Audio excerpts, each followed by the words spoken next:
Hey guys, so it's here bringing you another video. So welcome back to Unranked to Diamond, the series that I take a fresh account, Smurf account, never played ranked before, and show you the adventure to Diamond. Now hopefully nobody dodges, as I've actually had, I think this is the 4th time recording this introduction because people have been dodging. So hopefully this is the time that the game will start. But yeah, welcome back to the series. We are now Gold 326 LP. Last game we played Xerath. If you didn't watch it, go check it out. But yeah, welcome back to the series. We'll say 2 announcements before we get into the actual game itself, I guess. First one is you'll notice yesterday on Sunday there was no video at all. That is going to be the same for the next 6 weeks or so. It could be 5, it could be 7, I don't know. Basically, university is just a lot right now. You know, a 10,000 word dissertation. I've got a business plan I'm doing within university and a website I'm building. I just don't have a lot of free time. You know, I'm recording this video as a break from doing my dissertation. This is my fun doing a video right now. So Sunday basically just, again, gives me another day to do university work. Please don't dodge, thank God. So yeah, hopefully you'll understand. You know, you still get 6 videos a week, which is a lot of videos. But yeah, it just helps me a little bit more. Anyway, I'm banning. So what am I going to ban? I'm not sure. So okay, Echo's banned. I would have banned him. I think I'm going to ban the Master Yi because, again, it's already banned. Oh, okay. Well, there we go. Master Yi, I don't rate him as an amazing champion, but without coordination, he's really irritating. I guess I'll just get rid of Zed. Yeah, just get rid of Zed. Whatever. But then also, headset don't turn off, please. The second announcement is the jerseys. Today, of uploading this video, is Monday. And I have been promised by the people that I'm doing the jersey with, Armour Centrum, that they will be available today. So hopefully in the description of the video, there is a link to armourcentrum.com, probably like /Huzzy or something like that. And you can go buy it yourself. Again, just to mention, you actually can get your own gamer tag on the back. I have Huzzy on the back. You can have your own one. I will just say make sure you get the right size. Mine is a little bit big. I'm going to go down a size. I'm going to get a new one. But yeah, thank you if you even consider getting one. If you do get one, make sure you tweet a picture at me when you do get it in the post.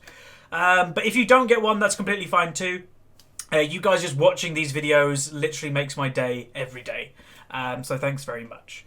Anyway, now we can focus on the game. So, first pick on our team is Ezreal. The enemy team is a Kalista. They are potentially picking a Maokai, who is also known as a very strong top laner nowadays, but they do swap over to the Trundle, again, a strong top laner. He has received a few nerfs, but they haven't really affected him, to be honest. You know, he's still an amazing duelist top laner. You know, he is known to be quite good versus the Echo.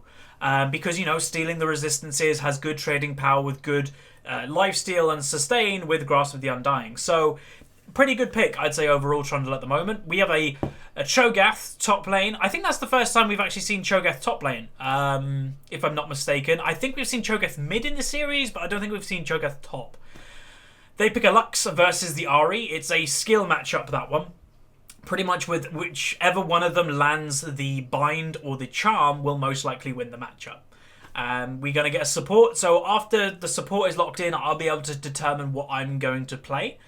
Lee Sin is kind of just in my head, like, you know, I like playing Lee Sin. You guys like watching me play Lee Sin. So he's potentially what I'm going to play. Other champions in my head, though, Rek'Sai. But I think Rek'Sai received some nerfs, I'm not sure. But Rek'Sai could actually be really good. I think I'm going to play Rek'Sai, actually. Okay, we're going to do Rek'Sai. Reason for Rek'Sai is tanky, but also does damage. Probably go the attack speed, actually. They pick the Lee Sin. Okay, that's fine. Double-edged sword will go Feast instead. Oh, no. Actually, we'll go double-edged. We'll do a bit more damage. Oppressor. Yeah, that's fine with me. Right, so we are playing Rek'Sai, first time in the series. I think some people wanted me to play Rek'Sai, so that kind of is cool. But anyway, without much further ado, let's go into loading screen and break down today's game. Okay, welcome to the loading screen. As you'll notice, unfortunately, there is no lolskill.net today. Broken. You know, when I use a website to do these statistics, I'm subject to that website working. And today it isn't, unfortunately. So we can kind of just break it down here, I guess. So we can see the past ratings that Cho'Gath has a gold border, diamond border Ezreal, platinum border Ahri, and a platinum border Blitzcrank. So I'd guess this is like a Platinum 5-ish game. We can see also on the enemy team that they have a pre-made with the Lux and Lee Sin. Straight away in my head, that means that the Lee Sin is most likely going to go to mid lane more than any other lane. So that's a potential thing as a jungler that I could think about counter-ganking. But yeah, let's just cut this loading screen short because there's not much to go on just without the information. Okay, welcome to the game. So I am playing Rek'Sai, a very strong champion. And I will say right now, throughout this commentary, if I say Rek'Sai is a he, I already apologise. Sometimes it may just come out like that. But obviously, yes, Rek'Sai is a female by champion design. I think we're looking for a grab. Unfortunately, the team doesn't come with, especially Cho'Gath. Cho'Gath level 1 is really strong. Nah. That was a shame that Cho'Gath didn't come, because and Blitzcrank hooked a bit early. That probably would have been a kill, because he literally just ran into us. He warded, but that would have been a free hook and a free knock-up from Cho'Gath. But, whatever. Okay, let's move everybody around. Down there. She's got barrier in mid lane, one thing to note as well. There's a lot of capitals going on by the Blitzcrank. We've got a disco party over here. But, yeah, right. So, okay, that's actually really distracting. What lane am I wanting to get ahead is something that you have to think as a jungler. Now, today's episode, I'm going to cover a topic that people have been talking about in the comment section of videos recently. I'm going to be talking about the topic of carrying. What is carrying? Because there seems to be a misconception with what actually carrying is. It seems that people think that carrying is simply the art of getting a lot of kills. Carrying's not that. That is a form of carrying, but that is one of the several ways of carrying. Blitzcrank is also looking for the invade, or basically just the delay of the blue buff. It'd be interesting to see. Yeah, there we go. Lee Sin is coming here. Okay, we'll go down in passive mode. Where'd he go? Oh, is he doing wolves? Oh, right. I thought he was coming here. Hopefully he doesn't arrive now, because that would be kind of bad. But anyway, that makes Blitzcrank actually now, that little invade type of thing that he did, actually is a negative thing rather than a positive, because he doesn't have any XP. Ezreal has also been denied a little bit. So, yeah, that wasn't great. But that type of situation does happen sometimes. I'm going to do something different. I'm actually going to do Wraith and then look for a really early gank mid. The lane I'm interested in today's game is the top lane. I'm also confused why Cho'Gath went Doran's shield instead of the corrupting, because corrupting is really strong unlike everything. Anyway, I'm going to come mid lane because I should be able to. Ooh.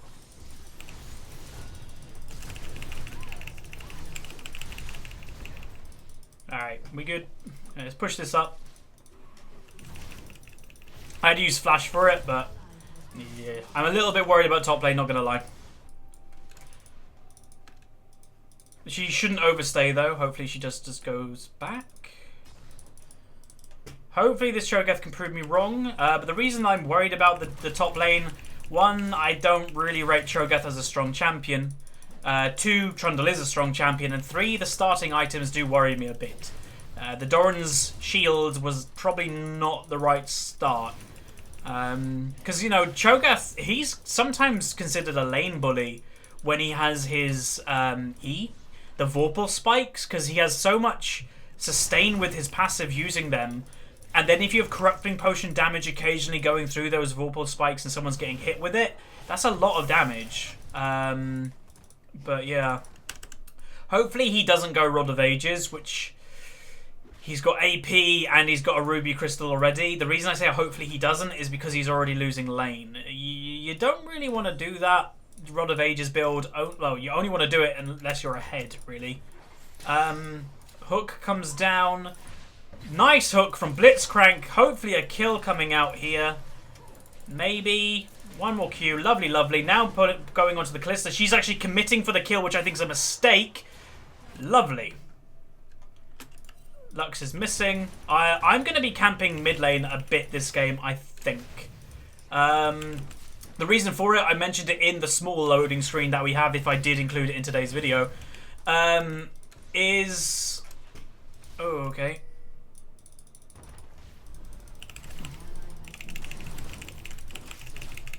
Unfortunately, she wasn't there. But yeah, they're pre-made jungle and mid, which in my own head thinks that Trundle or Lee Sin's going to go mid lane a lot, but it hasn't as of yet. Cho'Gath did die again. Oh, Cho'Gath, don't go Roa. Don't go Roa, my friend. You're already really behind. This is where, like, sometimes I really want to say advice, but I don't. Because majority of people in League of Legends, when they're given advice in-game, take it badly. They're like, don't tell me what to do. So I don't. I think in the first ever Smurf series I did give advice like that. But I don't anymore because, yeah. She's pushing that. There's no way of me getting in. Let's get a tunnel there. As a Rek'Sai, the thing with Rek'Sai that I think makes a skillful Rek'Sai player is planning ahead. I might actually go top lane in a second too. But planning ahead I think is a really big skill on her because, I said her, because you need to have a tunnel system that will help you get into the ganks that you need to do. What I mean by that is this here. So if I were to try and tunnel to get the Lux... Oh, I'm coming. Okay, at least I made him back off. So he was probably going to kill the Cho'Gath, but me, with the presence, basically made him run away. He did have a ward in here, didn't he? Is it a pink? It is. Oh, we can dive him. I'm not gonna... Okay, Lee Sin's mid too.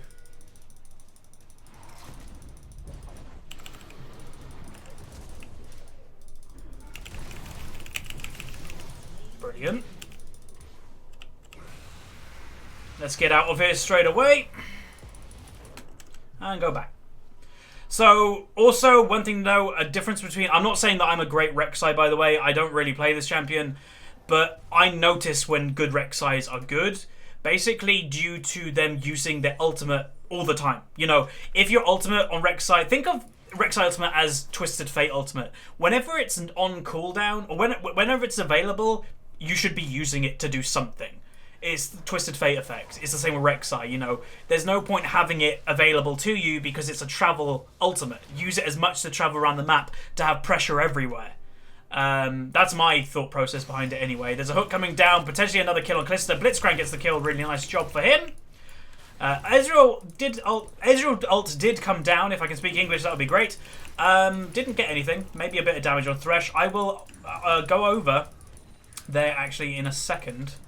Myself, but I'm going to go by the blue buff way. Thresh has actually decided to back off. Lux, what I'm waiting for here is Lux, potentially. Oh. Wolf Spirit right on top of my face. Okay, blue's not up yet. Can we get a charm? Can we get a charm? Can we get a charm? Nope. Okay, I'm just going to dive bot lane, I think. He's still committing for that rower.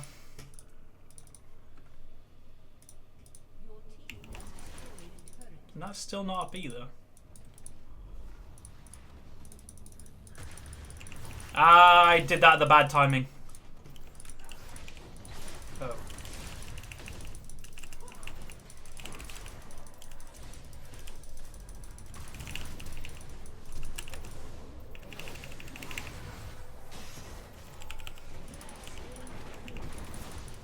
Alright, we got the kill. That was really messy. Because I wanted to go for the Kalista, but then Blitzcrank hooked the Thresh, so I was like, no, Smite. I still want to do it, but whatever. Should be fine. So I'm going to go the Titanic Hydra next. Where's Ezreal? He should have potentially just come a bit early, but I suppose he's farming? Yeah. Whenever a jungler wants to do an objective and they say don't have smite, I'd say ignore the CS and just go do it because it's potentially free. And the jungler obviously wants to do it right then. Which, I don't know, it leads to the point, you know, should you always listen to your jungler? I guess not always, but it's nice when you do. Ah, they're my blue buff. Alright, let's do this.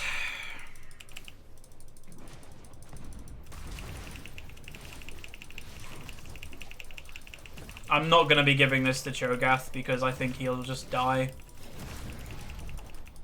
And I think it'll be more useful on me.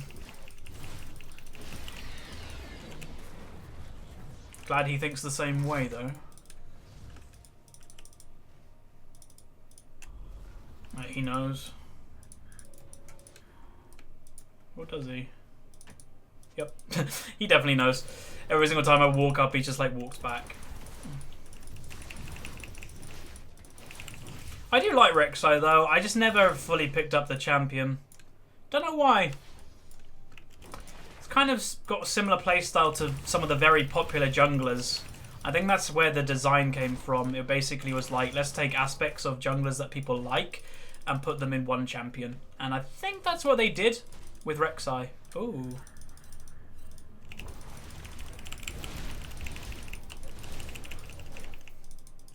They really want to hound on this Cho'Gath, which I actually don't know why. Cho'Gath's already behind. Trundle's already ahead. Alright. Nice. I actually got the kill. Damn, that was probably really bad timing for the Cho'Gath ult. Like, if he did it a millisecond later, he would have got the kill. That sucks. Because I really actually would want him to have it because he's behind. Ari should be using her ultimate to actually get to the fight quicker already. They both go down. While this is going on, because I don't think my team is in much danger, I'm going to push the mid tower with my Baron buff, Rift Herald, and actually try and get the mid tower, because there's no point running over there when the fight's already over. So the game's going quite well at the moment, or as well as I think it could be. I just realised I am 4-0, so I do need to share the kills a bit. I tried to give the Cho'Gath that one, but as I said, it was just unfortunate the timing of my damage and his ultimate. I also really want this.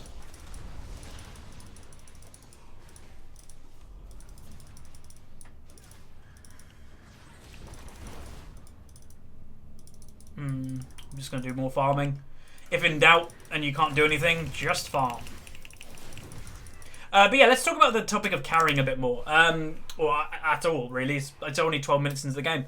So yeah, carrying isn't just being 20-0 every single game. You know, there's been people saying, Huz, you're not really carrying these games and you're a smurf. Consistency is a form of carrying. Not being the reason that you're losing is a form of carrying.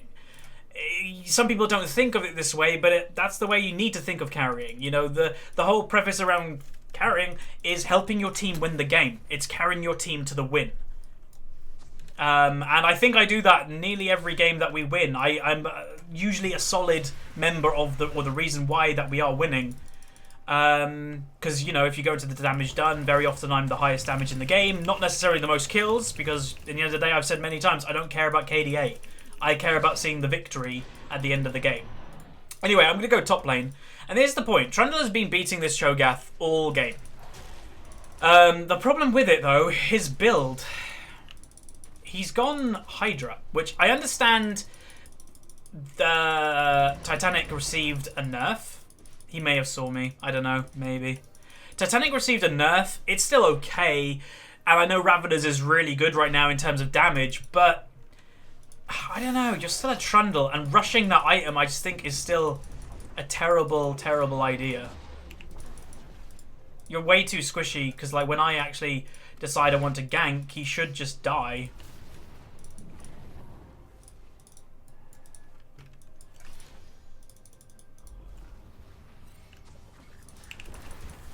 Damn. He had to ward it.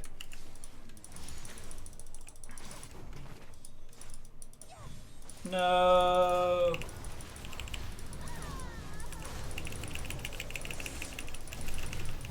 Aww. Well, we got the TP as well, so that's not that bad, I suppose. Wish I got the kill.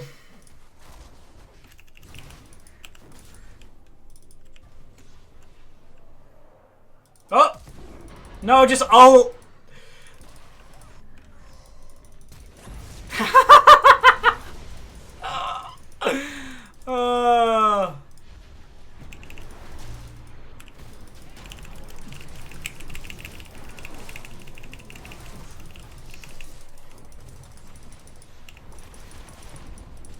I'm just trying to, like, we can't fight him when he has ultimate up. Now we can, though. Yeah, that was funny. Alright, let's go do red. Dragon's up also in 10. Oh, I just realised we've got two tunnels literally next to each other now. Whatever, that's the way of Rek'Sai occasionally. Alright, tower's dead from Ezreal. Good job by him. I'm going to go back and buy and then use ultimate to go to the dragon. This is pretty much what Rek'Sai does. Just has pressure and gets kills, I guess. Let's get that Tiamat and let's ult into the dragon pit. Whee! Hey.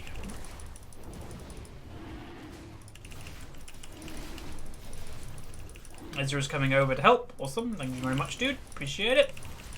But yeah, carrying, as I mentioned, that's the topic I want to talk about today. It isn't just getting kills. It's being consistent. It's being the reason that you're not losing. It's sometimes making good decisions, good calls. I think there's a stigma attached to carrying with low rating that people think that the way you carry is getting kills when it's not. You know, that is a form of carrying, but not the only... Oh, that was so close. Not the only one.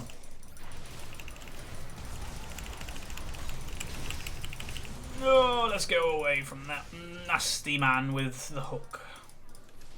But this game looks to be a win, I think. Why are you going near us, my friend? That was a mistake by him. Like, he's way too squishy to be near us now. Like, in lane in a 1v1, Hydra might work well as a first item, but as soon as you start grouping, it's not going to work that well. Oh. I don't know why report Kalista. I will say majority of the time saying report so-and-so in all chat is kind of useless. Look at her stats. That's not a valid reason to report, my friend.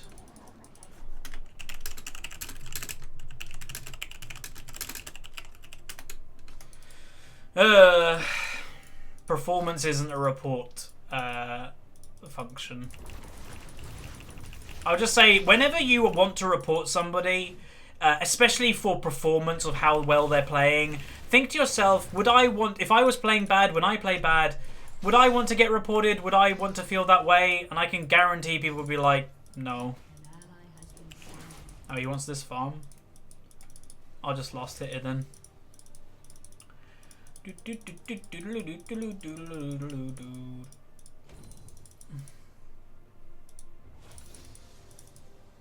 There you go. I wanted level 11 and the farm. Alright, let's base, buy, and then group again. But yeah, Cho'Gath, I would say do not do this build. Roa top lane, like Roa mid lane I guess works, and even I guess in some situations Roa top lane works. But he was playing from behind straight away. I don't know why you'd go for a really all-in build like when you're behind. I don't know, it just confuses me. To me, it's just like there's no thought process behind it. He's just maybe building it like a robot. Like, I do this every game. I play Cho'Gath top. But you've got to alter your build according to how well you're playing and how strong your opponent is, etc.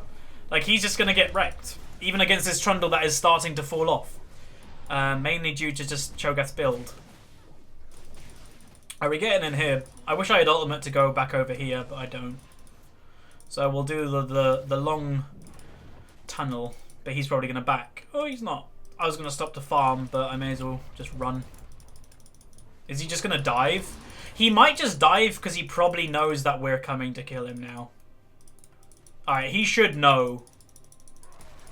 There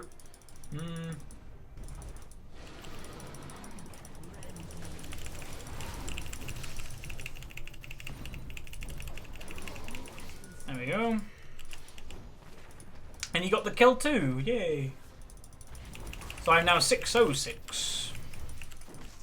They're still in the base, I just noticed. Alright, we'll actually go back and buy.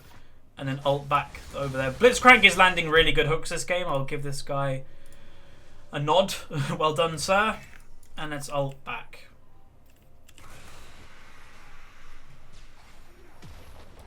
Alright, so how's it going? Do do do do do do. Let's just may as well have pressure on another tower when like supers aren't yet on these towers.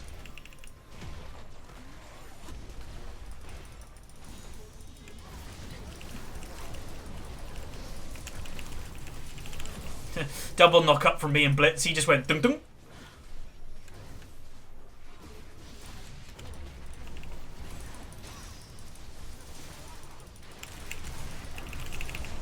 No.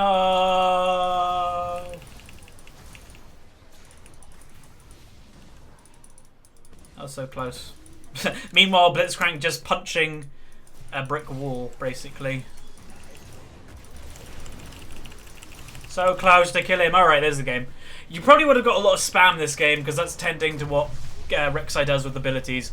But overall, a fairly basic game. Didn't really do anything special, just played Rek'Sai. So, she's a good champion, bit of fun. Let's go into the outro screen and see how much LP we gained, damage we did, and all that stuff. So yeah, overall, pretty good fun. Alright, we got a chest, we got an S. Awesome. Do we get... Okay, we got a key fragment. We might be able to open a chest in a minute. So we went 607. We got 27 LP, so we're now on 53. We got a solid S. We got 9.3k gold. Our whole team were relatively in the same range. I got the third most on my team. Damage done. We did the... Again, really close. I did the second most damage on my team as a Rek'Sai that went tank. So that shows the power of Rek'Sai if you do get ahead. So pretty good. Trundle did do the most damage overall in the entire game. That's not surprising because he did do really well versus the Cho'Gath.